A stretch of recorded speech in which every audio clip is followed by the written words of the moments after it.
Welcome to NTD Newsroom. I'm Don Ma. The White House says Iran is increasingly eager to come to the negotiating table. What do we know about whom the U.S. is talking to at the moment? Most TSA agents now receiving back pay while the DHS shutdown continues. Border Czar Tom Homan says ICE agents will stay until operations return to normal. A high-stakes case headed to the Supreme Court this week. Justices set to decide whether children born in the U.S. automatically get citizenship. Another bomb threat forces Shen Yun Performing Arts cancellation in Toronto. Organizers blame a growing campaign linked to the Chinese Communist Party aimed at stopping audiences from seeing the show.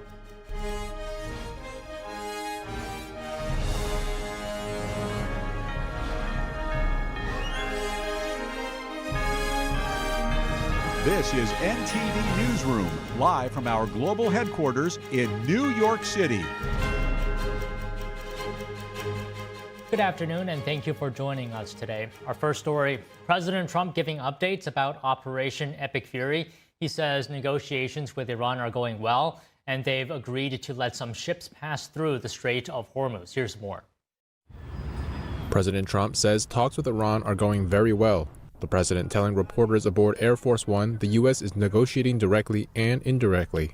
They've agreed to send 8 boats 2 days ago, and then they added another 2, so it was 10 boats.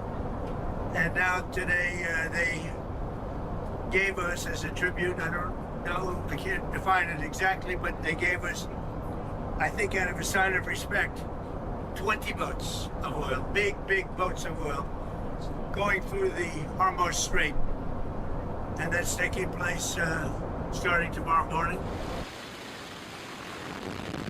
President Trump also saying the U.S. military is having enormous success, decimating the Iranian Navy and Air Force. Central Command says it has struck more than 11,000 targets inside Iran since the start of Operation Epic Fury.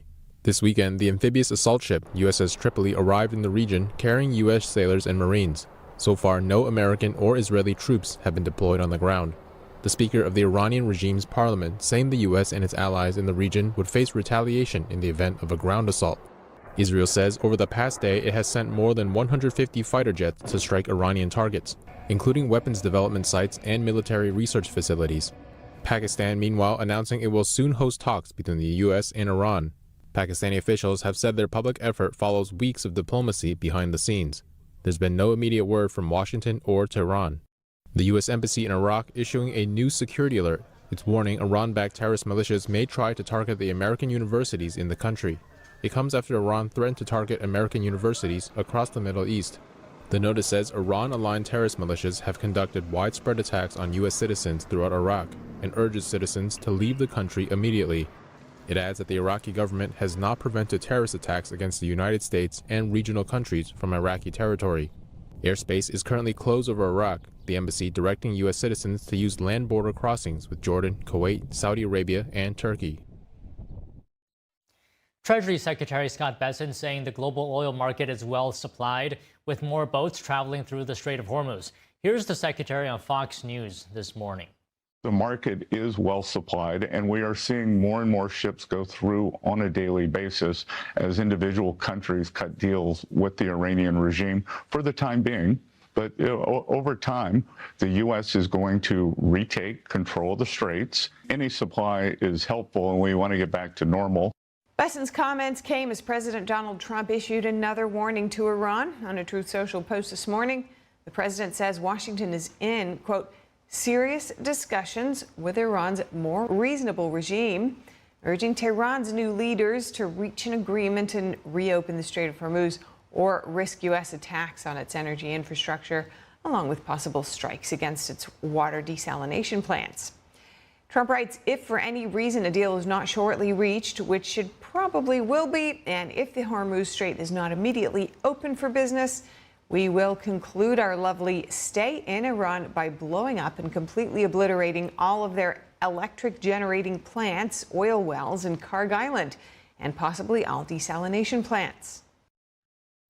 Secretary of State Marco Rubio says the Pentagon is preparing options for President Trump to help secure the Strait of Hormuz. Here he is speaking on Good Morning America about the war in Iran. They are making threats about controlling the Hormuz Straits in perpetuity, creating a tolling system and the like. That's not going to be allowed to happen. And the president has a number of options available to him if he so chooses to prevent that from happening. The Secretary of State adding the Pentagon is, quote, preparing optionality for the president for this and various other contingencies that might arise. He says this is standard procedure, and Rubio is not disclosing what these options are. Meanwhile, he's also not disclosing whom in Iran is the U.S. speaking to. He says this might get these people in trouble. Rubio confirming there are fractures within Iran, that some people in Iran are willing to move in a different direction for their country. The Secretary of State stressing that Operation Epic Fury is ahead of schedule and that it should achieve all its goals in a matter of weeks, not months. And President Trump warning Iran if a deal is not reached and if the Strait of Hormuz is not immediately opened, the U.S. will obliterate their electric plants, oil wells, and Karg Island. Joining us now is geopolitical strategist Darren Gobb. He's a retired lieutenant colonel who served in the U.S. Army as a Black Hawk helicopter pilot and battalion commander. Colonel, good afternoon. What is the impact? What would be the impact on Iran if the U.S., to use Trump's words, obliterated Karg Island? Well, clearly it would impact 90% of their ability to get oil off of Karg Island and out of Iran, and the financial capability of Iran to keep going, I guess. And that's the challenge is, now, if you obliterate Karg Island, in essence, you're also attacking the people of Iran and their potential future economically, because that's how Iran stays afloat. And it would take years to replace it. And so that's the risk is, have you moved, by doing this, if you do it, or have you moved from attacking the Iranian security apparatus and attacking those things that the Iranian people would need if a regime change were successful and more cooperative government were put in place and they needed to rebuild an economy? So I definitely would not be in a hurry to destroy Karg Island and all its infrastructure. I think there are other ways to stop the movement of oil off of that island to the rest of the world. And you can exercise those first before you destroy something that would take years to replace. But we have to keep in mind right now, this is potentially part of a negotiation tactic. I mean, it's a threat right now. President Trump hasn't taken any action, but he's also considering the option of seizing Iran's Karg Island. If he decides to do that, do you think that would be a better option? Well, it could be a better option. It would depend on the actual threat that's left on the island now. I know we struck multiple military targets and we're very successful in doing so. The question is Iran trying to sneak something out there that would basically make it back into a fortress. My reports right now are saying they're really not able and capable of doing that. And so this is part of that negotiating tactic also is why the Marines have moved in my opinion, as well as mobilizing the 82nd Airborne Division's single brigade to go in that region to provide the flexibility and options that are most certainly on the table within the Pentagon. Whether they're ever used or not is to be determined. But on the surface, simply seizing and controlling Karg Island would be a whole lot more effective in the long term than destroying it. Okay, so let me ask you, does that necessarily involve then, does that necessarily mean U.S. troops on Karg Island if President Trump goes ahead with wanting to seize it? Well, that's certainly a possibility. I mean, you don't want to see American boots on ground in any of this conflict, but you also don't want to automatically rule out options that may be necessary to achieve ultimate and lasting peace through a victory here in this conflict now, because we've invested so much to get this far in destroying their security apparatus in general. If you could move 82nd Airborne and Marines, or maybe both, onto that island and have it be an extraordinary low-risk mission, then I suspect that would certainly be considered over destroying every single thing on the island and the infrastructure that goes with it. Okay, Colonel, I brought a clip here with me. Here's President Trump talking about a regime change of Iran. But we've had regime change, if you look already, because the one regime was decimated, destroyed. They're all dead. The next regime is mostly dead. And the third regime, we're dealing with different people than anybody's dealt with before. It's a whole different group of people. So I would consider that regime change. So President Trump says the Iranian regime has changed. Your reaction? Well, yeah, I mean, it's clearly changed just as far as who the people are that are in charge. And we don't necessarily know who we're talking, or the general public doesn't know who is getting talked to right now about what could be the future of Iran. And so regime change, sir, it has happened a couple times. The question is, has there been an ideological change along with the removal of those people into something that would be more friendly towards the Middle East, Central Asia, and to the world in general? That is certainly yet to be determined, and that's more of a State Department function than it is a Department of War function. And I think the rest of the public at some point in the future will probably hear about who we've been talking to. But for right now, we can't really share it because in essence, you put their lives at risk by sharing that information in the first place. Okay, speaking of who the U.S. is talking to, in a press briefing, the spokesperson for Iran's foreign ministry continues to deny negotiations with the U.S. And, you know, Secretary of State Marco Rubio saying that fractures have formed in the country's leadership. Why does Iran continue to deny talks are happening? Because their audience is internal. They're not. It's not the message to the rest of the world. Who they're trying to talk to is the IRGC, what's left of the Quds Force, in the Iranian people, especially those who are ideologically aligned with them, and making sure that they're never seen as negotiating with or even bending at all to Israel and the United States in general. They just simply can't do that. So I would look at that as a message to their own population, not a message to us. Okay, Colonel, one last thing I'd like to have your comments on. It looks like the Houthis have appeared to enter the conflict directly, and this proxy group launched missiles at Israel. Is that significant in your view or not? It's significant in that it took this long for them to do so. That's the only surprise I would have. Israel is perfectly capable of handling what the Houthis have left when it comes to interdicting drones or missiles, regardless of size. The Houthis are not going to be able to launch something at Israel that is of significant quantity, and that would change the equation. Where I get more concerned is if they actually start being able to affect traffic up through the Suez Canal again, and the economic impacts to the region and the general security impacts of energy and access globally. But other nations will take note of that, specifically Saudi Arabia and Egypt, and that may actually bring them on board in a more aggressive fashion, working against the Houthis themselves if that happens again. I don't know, but it's certainly a possibility. Well, Colonel, it's good to hear that you're saying Israel can handle themselves, because it's tackling the Houthis, Hezbollah, and Iran all at the same time. But it's good to hear your analysis today, Colonel. Thank you very much. Thanks, Don. Have a good day. Okay, we're going to take a quick break. We'll be back with more news. Stay with us. You don't want to miss what we have to tell you in just a moment.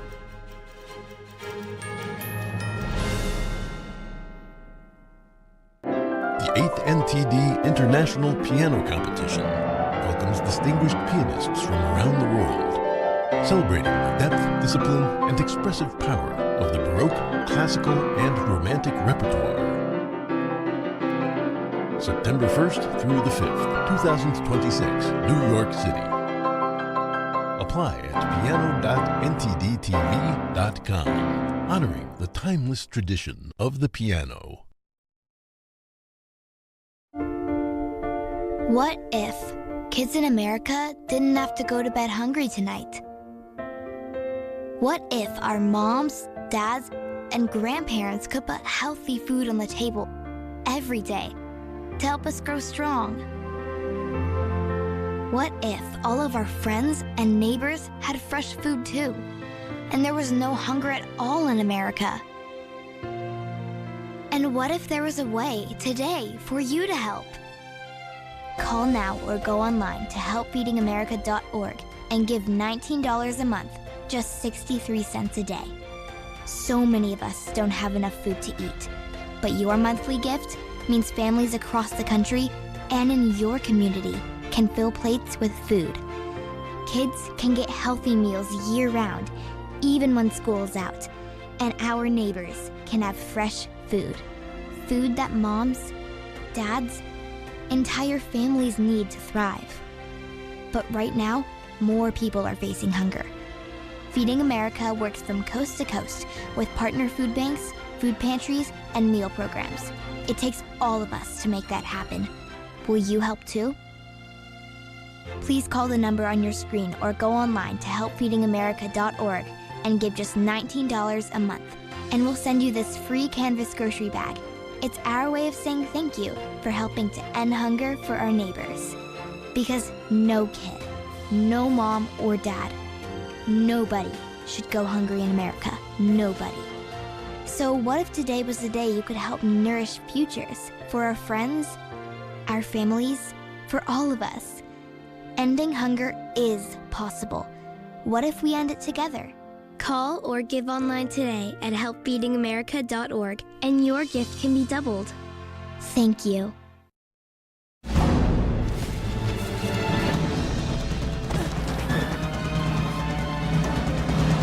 the mighty might not see it coming. It's prediabetes, and it captures 1 in 3 adults. But you can escape. Take the 1-minute prediabetes risk test to know where you stand and prevent or delay type 2 diabetes. Be your own hero on smartphones everywhere at doihaveprediabetes.org.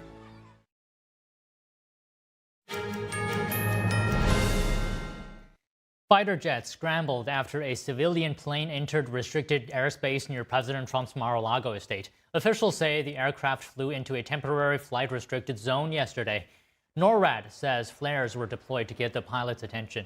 The military says those flares are safe and pose no risk to people on the ground. The aircraft was then escorted out of the area without further incident. NORAD says the situation was resolved safely and is reminding pilots to follow all airspace restrictions. Dozens arrested in LA after cement blocks were thrown at police officers at a so-called No Kings rally, a protest against the Trump administration's policies. The Los Angeles police taking people into custody after they refused to leave the Saturday riot. The LAPD said 66 adults and 8 juveniles were arrested for failure to disperse the scene of a riot in downtown LA. Another person was arrested for possession of a dirk or dagger during the protest. Police officers were targeted by rioters with rocks, bottles, and cement blocks. 2 officers had to receive medical care after rioters struck them with cement blocks. 2 were arrested and charged with assaulting federal law enforcement, which is a felony. The Department of Homeland Security says there were initially around 1,000 people taking part. 1 person spray-painted death threats to ICE agents on the side of a federal building, encouraging others to kill their local ICE agent. ICE reacted by saying, if you threaten ICE or their families, you will face the full force of federal law. Meanwhile, in Denver, police made 9 arrests during a No Kings protest, which included a person throwing objects. Most TSA agents received back pay today. Meanwhile, White House border czar Tom Homan says ICE agents will continue to help at airports during the ongoing shutdown until operations return to normal. Here he is speaking to CNN. We got to keep the airport safe. We got to keep the American people, going through those lines. So, and ICE is helping, shorten those lines and adding security to each and every airport around the country.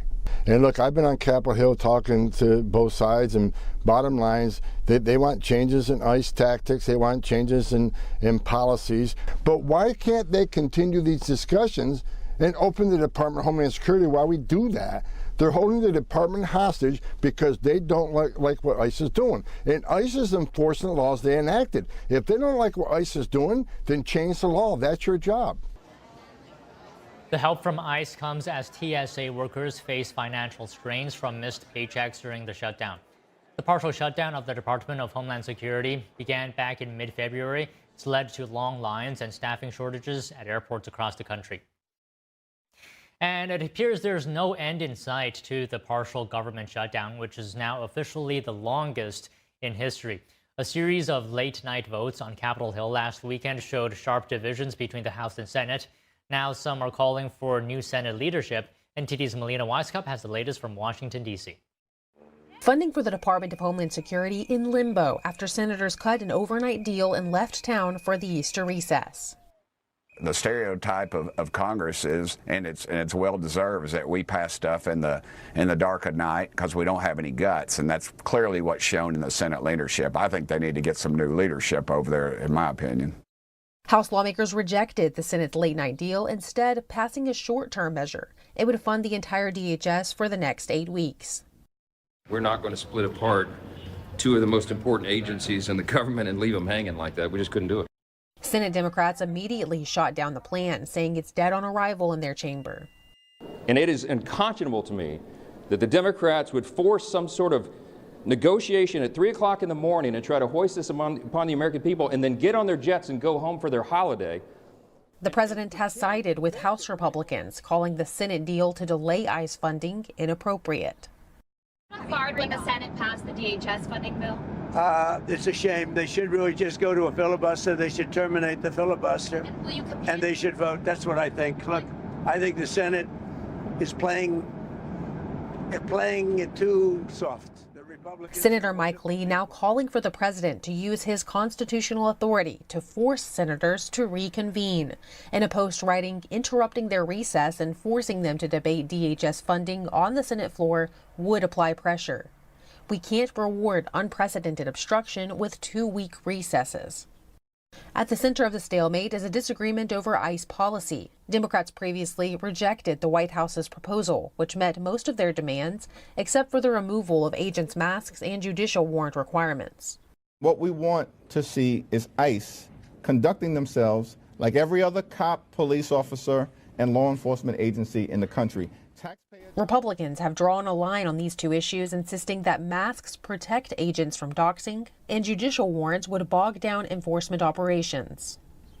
The same laws that ICE follows today, the same laws about immigration enforcement, have been in place during the Clinton, Obama, and now. The laws hasn't changed. And the things we're talking about, they want to prevent ICE from doing their job. The disagreement between the House and the Senate has prolonged the DHS shutdown to become the longest in history. Reporting from Washington, D.C., Melina Weisskopf, NTD News. Secure elections taking center stage, President Trump outlining the latest on the Save America Act. With reporters aboard Air Force One, NTD's Daniel Monahan has the key takeaways. The Save America Act would enforce new proof of citizenship and ID requirements for federal elections. President Trump saying it's a no-brainer. You have to have it. The Save America Act, voter ID, all of these things, proof of citizenship, it's an 87% issue with all voters, including Democrats. The only ones that don't want it are Schumer and these corrupt Democrat leaders, because it will not give them the ability to cheat in an election. Critics say it could disenfranchise millions of eligible voters, the president dismissing those concerns. Look, why wouldn't you want voter ID? There's not a reason in the world you wouldn't want it except to cheat. And if they don't cheat, their policy is so bad they'll never win another election. President Trump also renewing calls to end the Senate filibuster, a rule requiring 60 votes to advance most legislation. But I say end the filibuster, terminate the filibuster, just vote, and you'll get everything you want. You get all 5 things. We have voter ID, we have proof of citizenship.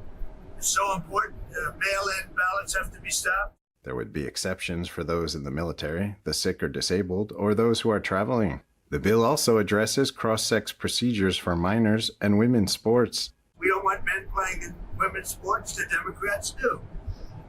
We don't want transgender mutilization of our children. The Democrats are just fine with it. You could do every child in America, they'd be very happy. The president expressing confidence in House Speaker Mike Johnson, while urging him to secure the votes needed to move the agenda forward. He's a high-quality person. And he told me the same thing, we don't have the votes. Well, he's only a couple of votes short, but that's what being a leader is. You have to get the votes. You have to get the votes. President Trump also discussing paying TSA workers from the big beautiful bill. We're going to pay them for as long as we have to, and I will tell you, the ICE workers have been amazing. Senator Mike Lee recently discussing the Save America Act, speaking on Fox News. Whenever we get back, I've been assured that Save America, assuming we get the DHS thing funded, it'll be the first thing up after DHS is fully funded. Lee says few issues unite Americans like voter ID, with 83% of all Americans supporting it. American elections are for American citizens. This is an assertion that's so elementary that its controversy is itself the only remarkable feature. The Safeguard American Voter Eligibility Act, introduced by Lee and co-sponsored by Lindsey Graham, passed the House in February by a narrow margin, with one Democrat joining Republicans. Daniel Monahan, NTD News. A high-profile case heading to the Supreme Court this week. Justices will hear arguments on whether all children born in the U.S. could automatically receive citizenship. The case challenges President Trump's January 2025 executive order seeking to end birthright citizenship for children of illegal immigrants. Here's more. In a Truth Social post this morning, the president commented on the upcoming hearing, writing, quote, "Birthright citizenship is not about rich people from China and the rest of the world who want their children and hundreds of thousands more for pay to ridiculously become citizens of the United States of America. It is about the babies of slaves." He adds, quote, "We are the only country in the world that dignifies this subject with even discussion. Look at the dates of this long ago legislation, the exact end of the Civil War. The world is getting rich selling citizenships to our country, while at the same time laughing at how stupid our U.S. court system has become." And a court decision is not expected for months, but the outcome could affect millions of Americans and generations of citizens. We will be live streaming the full court hearing on Wednesday, April 1st, starting 10 a.m. Eastern Time right here on NTD. Don't miss it. The Treasury Department is targeting fraud in government health care programs such as Medicare and Medicaid. In an advisory today, the department is urging financial institutions to be vigilant. Here's more on that. The advisory explains how transnational criminal organizations execute health care fraud.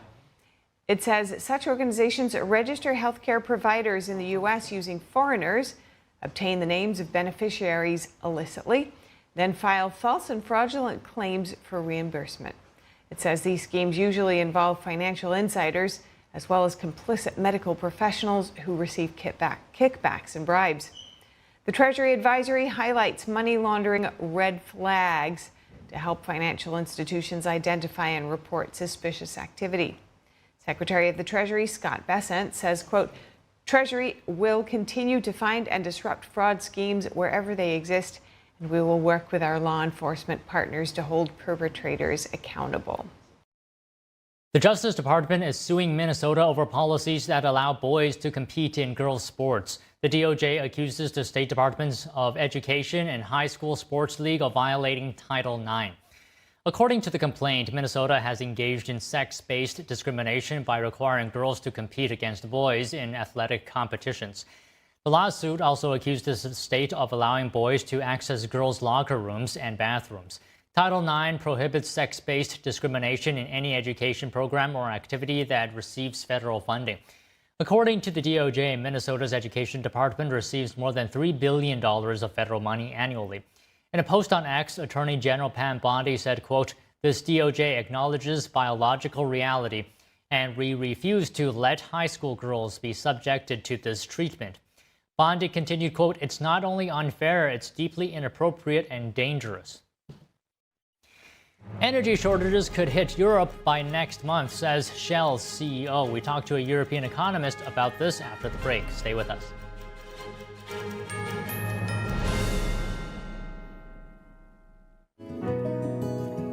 Looking for a healthy and smooth-tasting brew?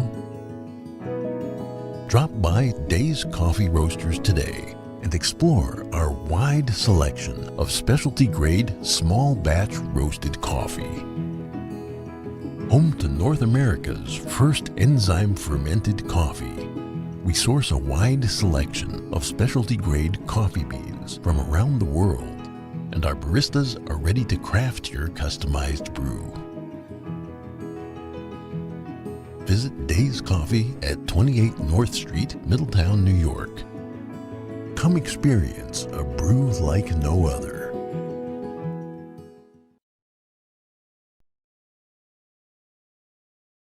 There's cultures that have been lost.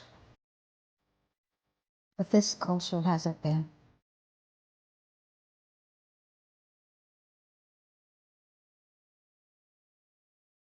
The artist is showing us our sense of who we are,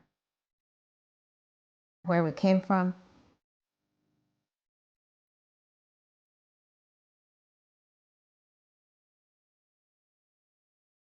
You look at his hat.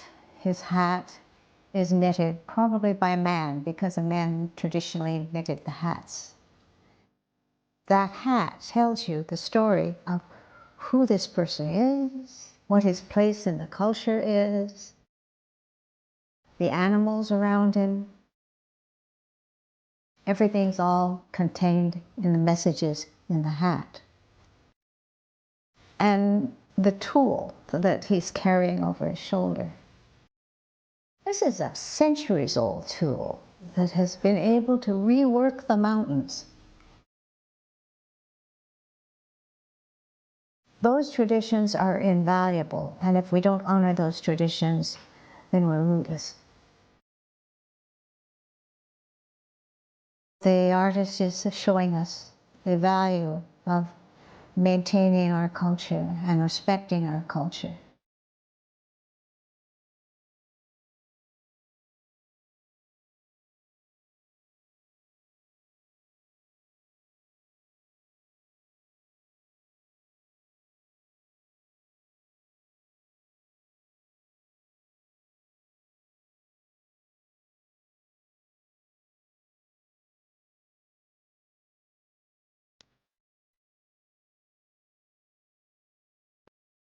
You can talk to me if you're feeling sad.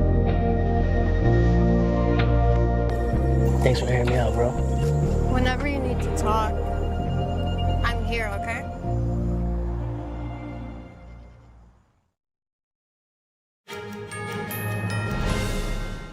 The White House says Iran has been in talks with the administration as the U.S. military continues to destroy Iran's defense industrial base.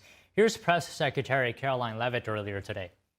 It's no surprise that we are seeing the remaining elements of the regime become increasingly eager to end the destruction and come to the negotiating table while they still can. Despite all of the public posturing you hear from the regime and false reporting, talks are continuing and going well. The White House says the U.S. military has so far struck more than 11,000 Iranian targets and reduced Iran's ballistic missile and drone attacks by roughly 90%. It also damaged or destroyed nearly 70% of Iran's missile, drone, and naval production facilities and shipyards. The press secretary warns that if Iran rejects a deal with the U.S., President Trump has every option available to ensure the regime pays a grave price. She elaborated on the president's post that the U.S. is in serious discussions with a new and more reasonable regime in Iran. How confident are you that they are legitimate and have enough grip on power? Marco Rubio said earlier that he's not sure and it's not clear whether they will be in power. So are you also talking to other factions? As the president is trying to make a deal, how do you ensure that you're making a deal with the people who can actually implement it? Well, that's part of the ongoing process that's taking place. In the ongoing negotiations, of course, anything that they say to us privately will be tested, and we will ensure that they are being held accountable to their word. And if they are not, the president has laid out the military consequences that the Iranian regime will see if they don't hold true to the words that we are hearing privately behind the scenes. The White House also clarifying the situation in the Strait of Hormuz. Leavitt says Iran was not the one that picked which oil tankers could go through the strait. She says the latest 20 oil tankers that were allowed to pass are a result of the administration's diplomatic efforts. And multiple European nations saying reopening the Strait of Hormuz is critical at this time, and Iran once again firing a ballistic missile toward NATO territory. NTD's international correspondent Arian Pastor has the latest on the international impact of the Iran war. We are working on a viable plan for the Straits of Hormuz, which I want to come back to. British Prime Minister Keir Starmer saying reopening the Strait of Hormuz is the single most effective way to bring down energy prices. But it is our duty to protect British citizens, particularly their concern will be not just the escalation of the war, but this sense that it's going to hit them and their families and their households. And I think probably uppermost in their minds at the moment is energy bills. The Chancellor of Germany also placing high importance on reopening Hormuz, suggesting Germany would assist a US plan to reopen the strait. Germany will, of course, be ready to make its contribution to ensuring freedom of navigation in the Strait of Hormuz. We have already put forward extensive proposals on this matter. I would expressly suggest that we do so within the framework of an international contact group. Also on Monday, Iran once again firing a ballistic missile toward NATO territory.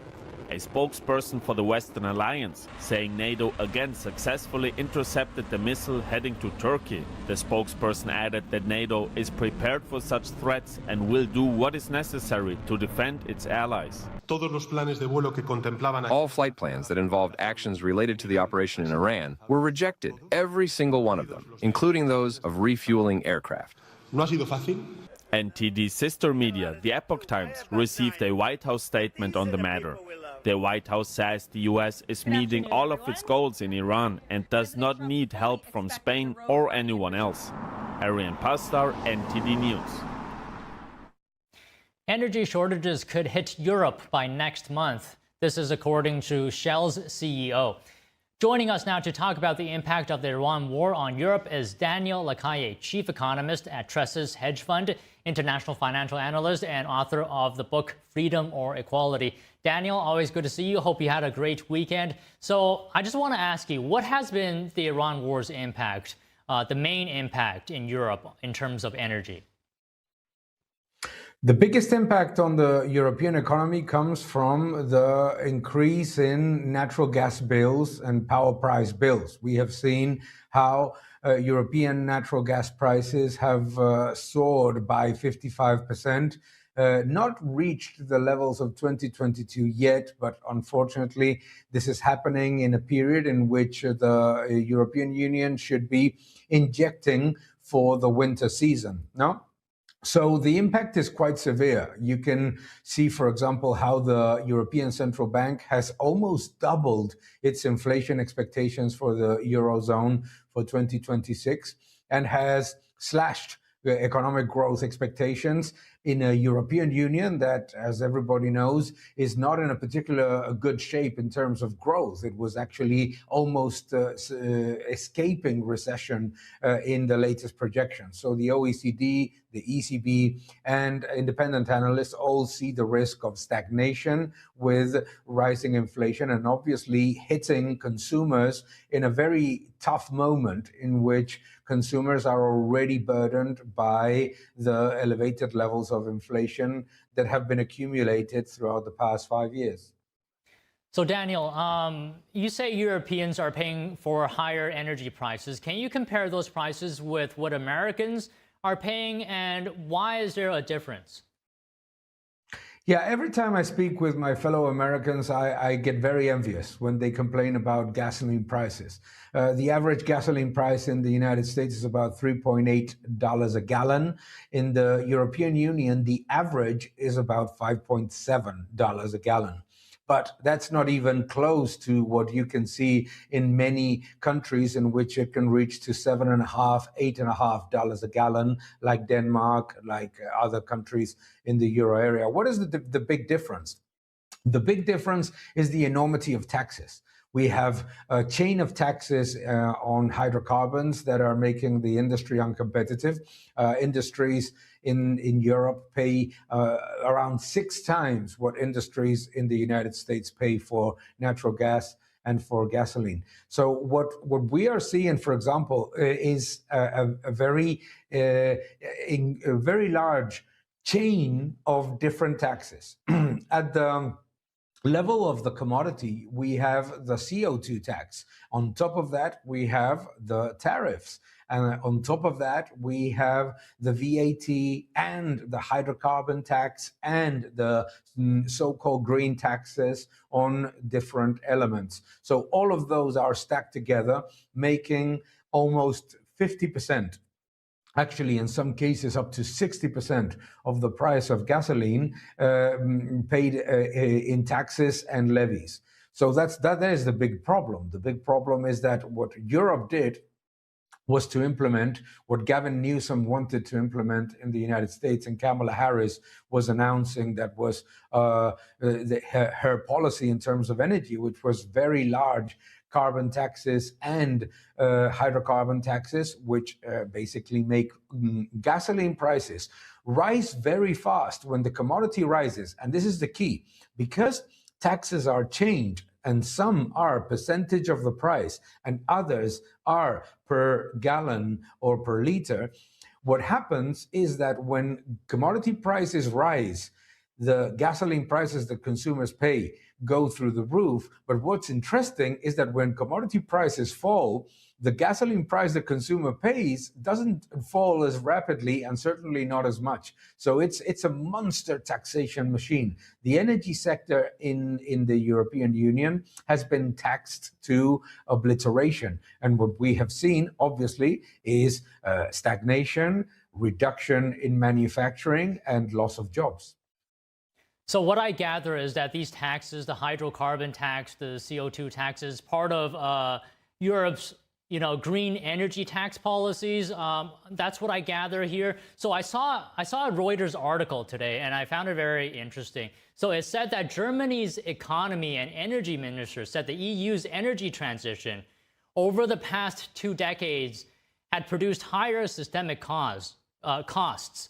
So this is what the official said, that European policymakers are increasingly aware that some of these environmental measures are pushing up energy costs. So that's very interesting, Absolutely. Daniel. Is this the case right now, that some politicians are saying these things counter to the green energy policy?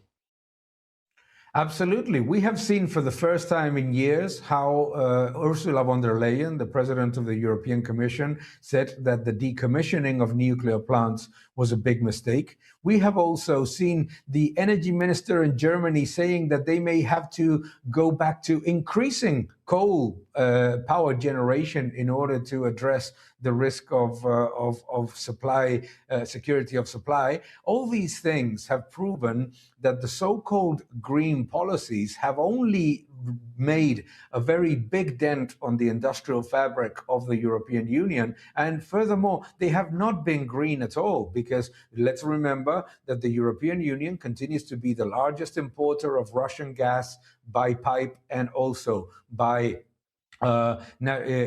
liquefied natural gas. But we also have seen how Germany still uses 22% of its energy mix in coal. So it's not been very CO2 beneficial, because the only way in which the European Union has actually reduced CO2 emission has been by destroying the industry.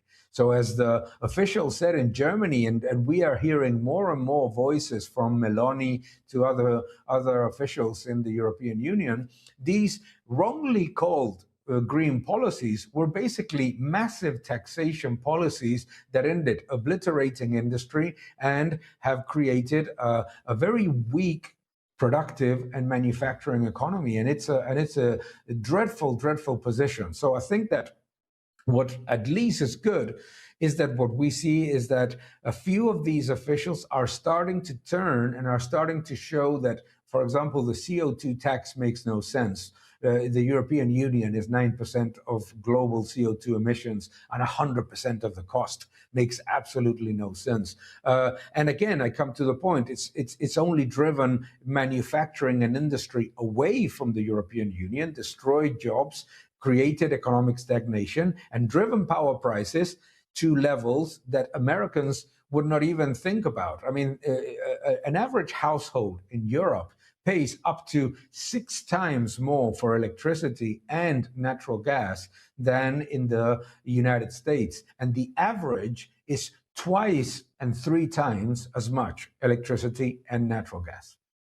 So, Daniel, I bring up this topic of conversation about green energy policies. I bring it up because do you think the Iran war and the disruption to fossil fuels can be viewed as sort of a test of how renewables work, or how well they don't work when it comes to energy security? Because if it works well, you would think that the energy disruption to fossil fuels would have no impact.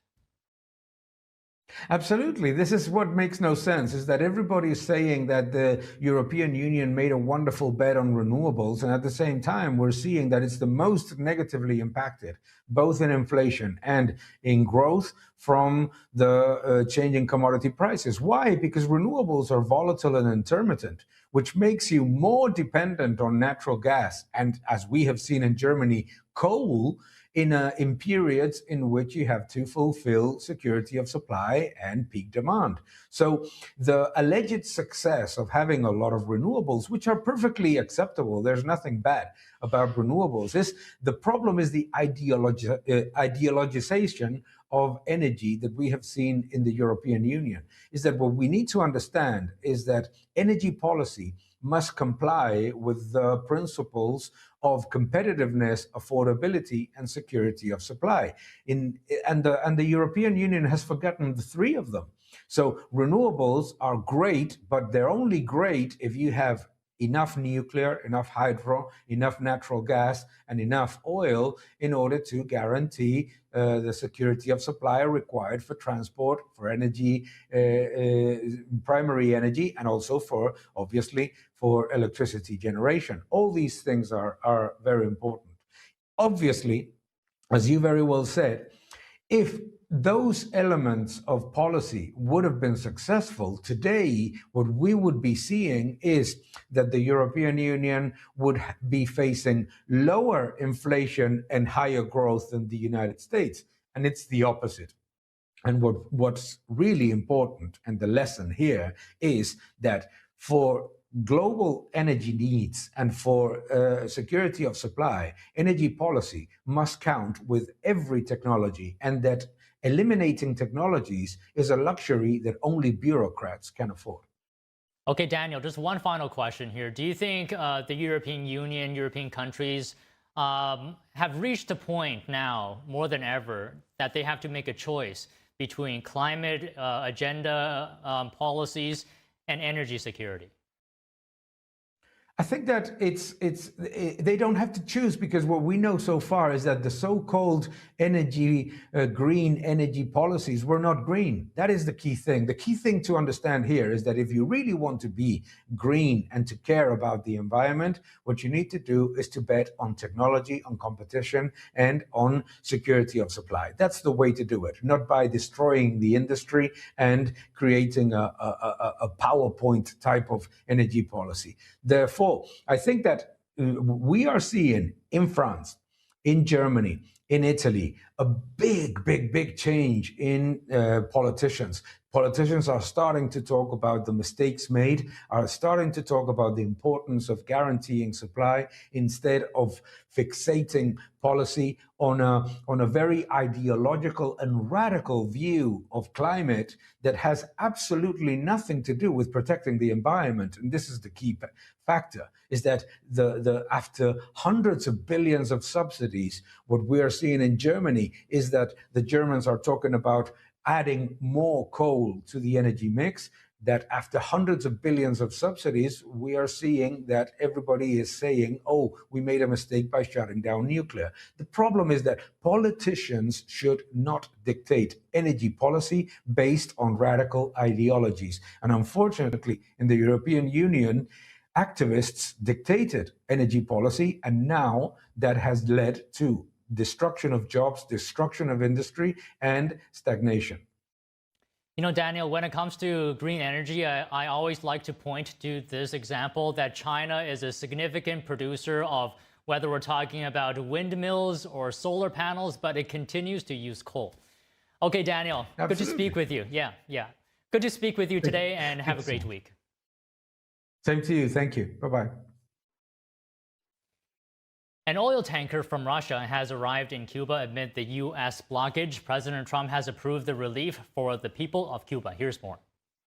President Obama, if he loses one boatload of oil, that's all it is. It's fine. If he wants to do that, and if other countries want to do it, doesn't bother me much. It's not going to have an impact. Cuba's finished. They have a bad regime.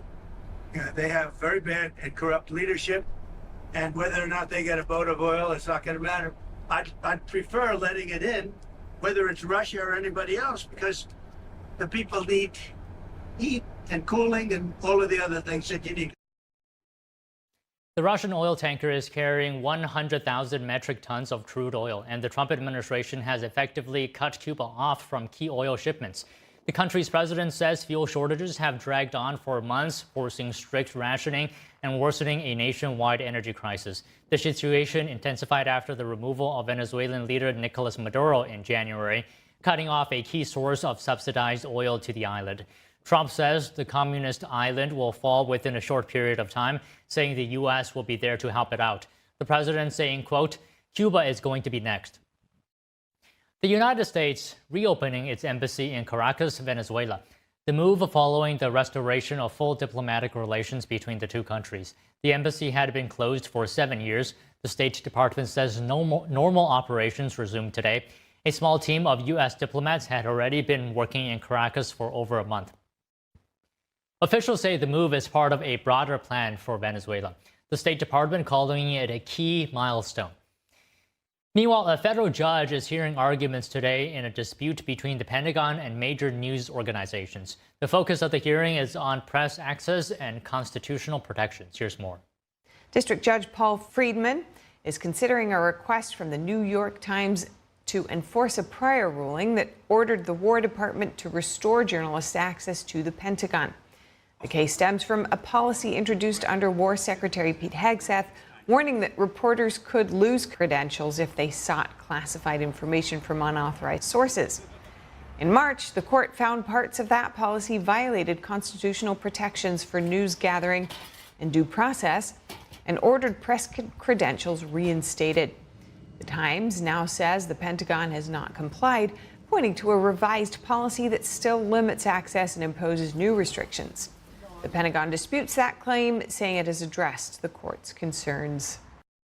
Shen Yun Performing Arts kicked off its Toronto run Saturday with Canadian members of parliament and city councillors among the audience. They brought proclamations and congratulatory letters to mark the company's 12th anniversary. NTD is a proud media sponsor of Shen Yun and was there to speak with them. Take a look. Shen Yun Performing Arts opened its 2026 Toronto run at the Four Seasons Centre for the Performing Arts on March 28th. Canadian members of Parliament and city councillors attended the performances, presenting proclamations and congratulatory letters to the company. First time, absolutely incredible. I just love the expression of culture and just a window into the traditional ways of the Chinese culture. And what I'm thinking when I'm watching it is how many hours it must have taken for them to train and to get the synchronization and the music so perfect. It's so amazing to see that, 5,000 years ago, we're still celebrating the beauty and the magic of China dances, and the performances tonight are phenomenal. The dancers, they must do so much training. The costumes and the design and the set design are beyond magical. Shen Yun's mission is to revive 5,000 years of Chinese civilization through classical dance and music. As the company marks its 20th anniversary, members of parliament and city councillors have sent congratulatory letters welcoming the company and wishing them great success. Vaughan City Councillor Chris Ainsworth wrote, "Reaching this milestone is a testament to your vision, discipline, and unwavering commitment to artistic excellence."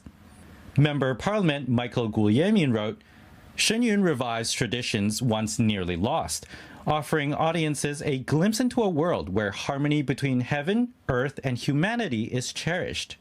I've never seen such talented people on stage, and I hope that they keep their journey alive and they keep bringing that window of traditional culture into the present. Member of Parliament Kostas Menegakis wrote, "I am pleased to commend all those whose dedication, talent, and hard work have made this remarkable milestone possible." Absolutely fantastic. It was so beautiful.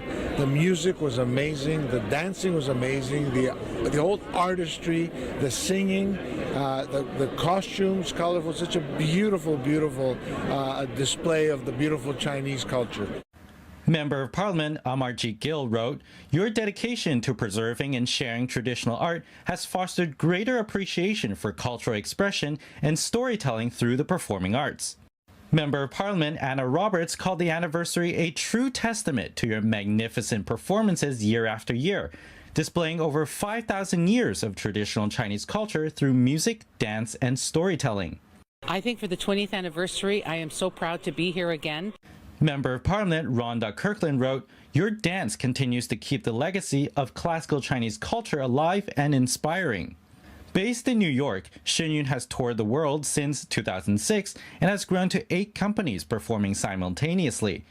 However, Shen Yun cannot perform in China, where the Chinese Communist Party has suppressed traditional culture and persecuted people of faith. It was a reminder of the freedom we have in Canada, and wouldn't it be wonderful if one day we could get back there in China. The current communist Chinese government reaches beyond China. We know this, and still are persecuting folks outside of China. So we need to do something to stand up for that.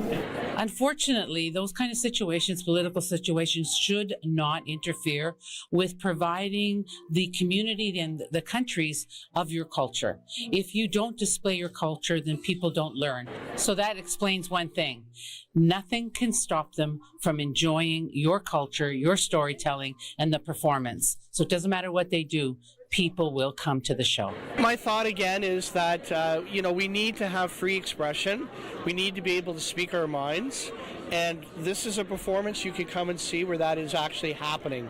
And it's nice to see that it's not being stopped, at least here in Canada. Any culture or any faith group that is persecuted for their beliefs and that continues to persevere through that, it's wonderful and fabulous to see, and it's inspiring. Shen Yun continues at the Four Seasons Center for the Performing Arts in Toronto through April 5th. NTD News, Toronto, Canada.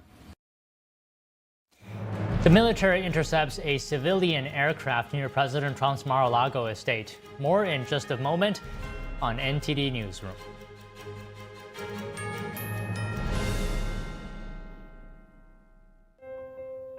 Food. It fuels our bodies, nourishes our spirits, and brings us together. Because we all need nutritious food to thrive. Food gives me energy and it also helps me focus. But not everyone knows where their next meal is coming from. And 1 in 7 people in America face hunger. It's tougher than ever for too many of us. But the simple truth is, ending hunger is possible, and it starts with you.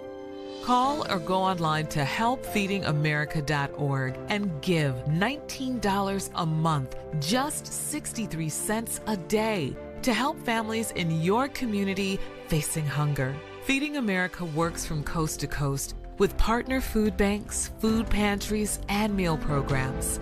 Your monthly gift delivers food where it's needed most, puts fresh food on the table, and helps kids have healthy meals all year round, even when school is out.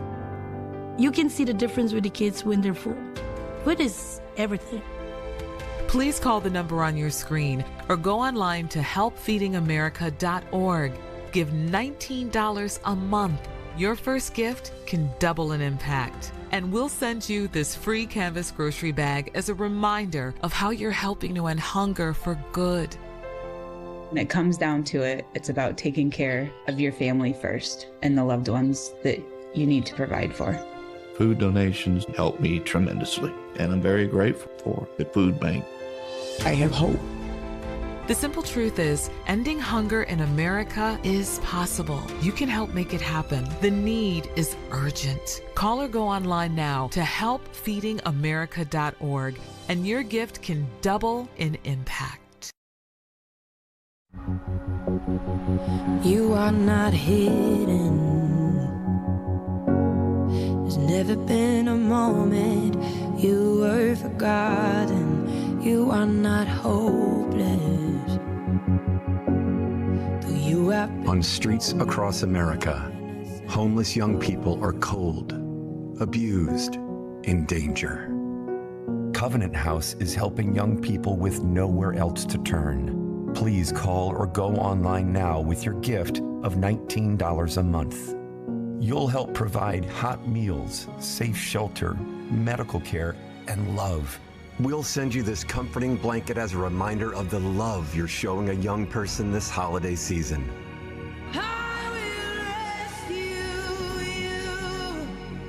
Call or go online now to safeplacetosleep.org, and your first month's gift will be matched.